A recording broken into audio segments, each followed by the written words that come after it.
இந்தாங்க முதல்ல குளம் முச்சாமி பாவதரே. என்னடா சினிமா புகழே? இந்த முட்டையும் பகோடாவையும் எங்க இலையில வச்சா நாங்க சாப்பிட மாட்டோமா? ஏன் இலைய பாத்தியா? அதெல்லாம் கம்பெனி சப்ளை இல்லடா, அவங்க கை காசு போட்டு வாங்கினது. கம்பெனி சாப்பாடு வெறும் வெண்டைக்காய் சாம்பார் தான்.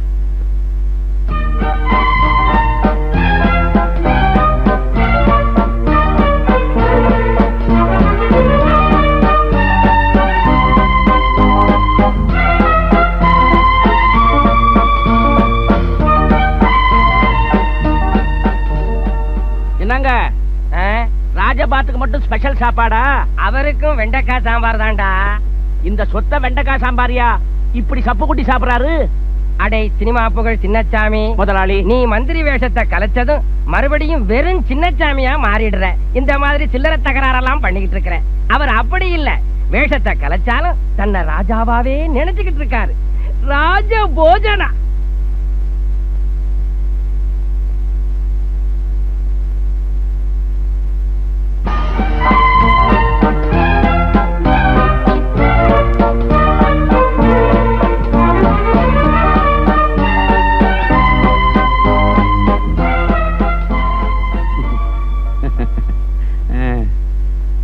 அண்ணே அண்ணே, உங்ககிட்ட ரொம்ப நாளா ஒண்ணு கேட்கணும்னு.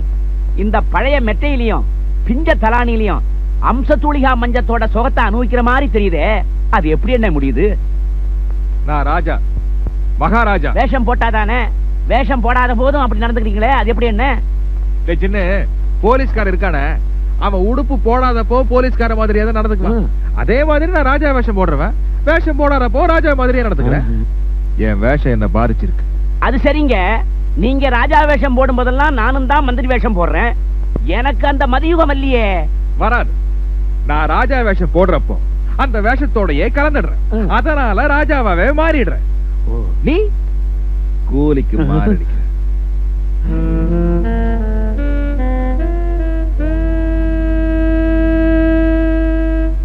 எங்க போறீங்க? மகாராஜா அந்தப்புறம் போகிறார்.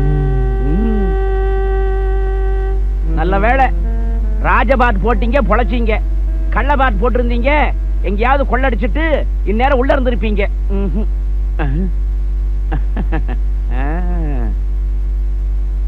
அம்சத்துளிகா மஞ்சம், அப்சரஸ் ஒண்ணு வல்லியே, காத்து கூட வல்லியே. எலே வீசேண்டா.